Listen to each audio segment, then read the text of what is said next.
What's up, everybody? So in yesterday's video, I read an article from January the 8th, 2016 from the Madison, Wisconsin State Journal. The article was about a juror. The headline of the article was Avery Juror Stands Behind Verdict.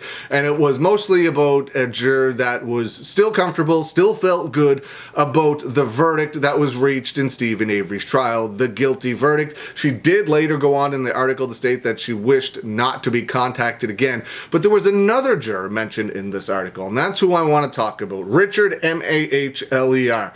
He was the juror that deliberated with the jury and then left. Here's what his portion of the article states. The excused juror said Thursday that he still has questions about the investigation into Avery's involvement. He sat through weeks of testimony and deliberated with the panel for 4 hours before he asked to leave because he was feeling emotionally exhausted. He also said he felt threatened by another juror. He stated that when he was there were 7 jurors voted not guilty in the first vote, 3 voted guilty, and 2 were undecided.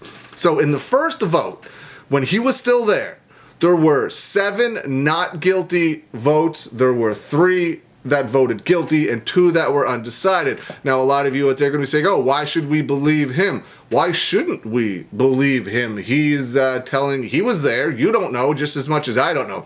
He could be telling the truth, or he could not be telling the truth. No one knows except him. So we're just going to go by what was being printed here.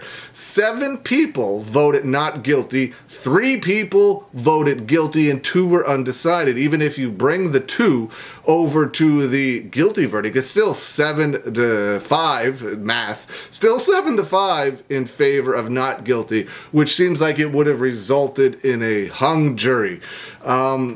Which means I think that means that the trial would have been done again if the state wished to prosecute Stephen Avery on the charges again. I don't exactly know how that works in Wisconsin, but I think, I don't know for sure, but I think it has to be unanimous. I know in some places it doesn't have to be unanimous. In some countries that the vote can be split, but I think that it has to be 12-0 in the United States, in most states anyway. Maybe I'm wrong, I don't know. Let me know if that is correct. But either way, it wouldn't have been unanimous. It would have been 7-5 or 7-3-2, which would have resulted in a hung jury, which would have resulted, I believe, in the state having the opportunity to try the trial again, or maybe they have double jeopardy. I don't know how that works. Let me know how that works. If it was a hung jury, would Stephen Avery have gotten off with the crime, or would the state have had the opportunity to try Stephen Avery for the crime again? But what I want to talk about, after all that,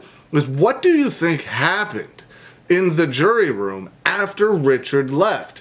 It went from 7 not guilty to clearly way more on the guilty side.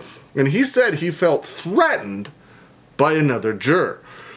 Do you think there was somebody in there, somebody in the room that was like, we have to find Stephen? This is allegedly, of course, allegedly. Do you think there was somebody in the room that was like, we have to find Stephen Avery guilty, or that was trying to get other jurors to lean towards Stephen Avery being guilty? Or do you think that he was just tired and maybe that there was so many people arguing guilty, not guilty, I don't know what's going on, the undecided jurors, and that he just had enough of it and left? Do you think the person that replaced him voted guilty? Is any of this information out there? If it is, I don't know. But I want to know what everybody else out there thinks happened when Richard left the jury. The votes switched dramatically from not guilty to guilty when he left. What do you think happened inside that jury room when they were deliberating? It went from 7-5-2 in favor of not guilty to Stephen Avery being convicted to life in prison for murder with no chance of parole. What do you think happened inside that room? Let me know. Leave some comments below. I hope you're having a good day, and I will see you again soon.